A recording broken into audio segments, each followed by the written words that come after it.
గృహావసరాలకు వినియోగించే వంట gas cylinder ధరను కేంద్ర ప్రభుత్వం సోమవారం రూ.50 చొప్పున పెంచింది.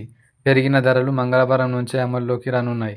దీంతో రాష్ట్రంలో అటు సామాన్య వినియోగదారులు, ఇటు రాష్ట్ర ప్రభుత్వంపై కలిపి ప్రతి నెల రూ.71 కోట్లకు పైగా భారం పడనుంది. రాష్ట్రంలో వినియోగదారులు నెలకు దాదాపు కోటి వరకు సిలిండర్లు కొనుగోలు చేస్తున్నారు. దీంతో వారిపై ప్రత్యక్షంగా రూ.50 కోట్ల అదనపు భారం పడనుంది.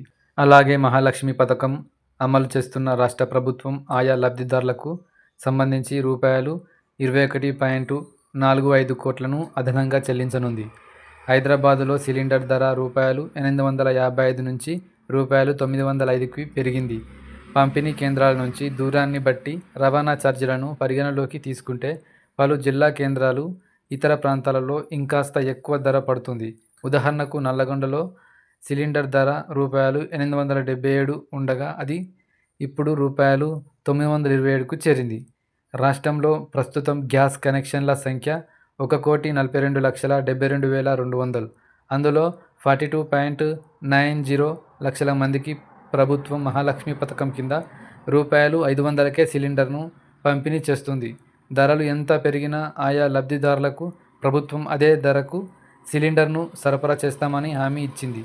దీంతో మహాలక్ష్మి లబ్ధిదారులకు పెరిగిన సిలిండర్కు రూ.50ని రాష్ట్ర ప్రభుత్వం రాయితీ రూపంలో తిరిగి వారి ఖాతాలో జమ చేస్తుంది. తద్వారా ఈ పథకం లబ్ధిదారులపై పెరిగిన గ్యాస్ ధరల ప్రభావం ఉండదు. మహాలక్ష్మి లబ్ధిదారులు కాక మిగిలిన వినియోగదారులు 99,82,200 మంది ఉన్నారు. వారికి ఎలాంటి రాయితీ లేనందున ఒక్కో సిలిండర్పై రూ.50 చొప్పున వారు అదనంగా చెల్లించాల్సి ఉంటుంది. ఉజ్వల సాధారణ వినియోగదారులకు వంట గ్యాస్ ధరలు పెరిగినట్లు కేంద్ర చమురు శాఖ మంత్రి హర్దీప్ సింగ్ పూరి తెలిపారు. ఉజ్వల పథకం కింద సిలిండర్ ధర రూ.503 నుంచి రూ.553కు చేరింది.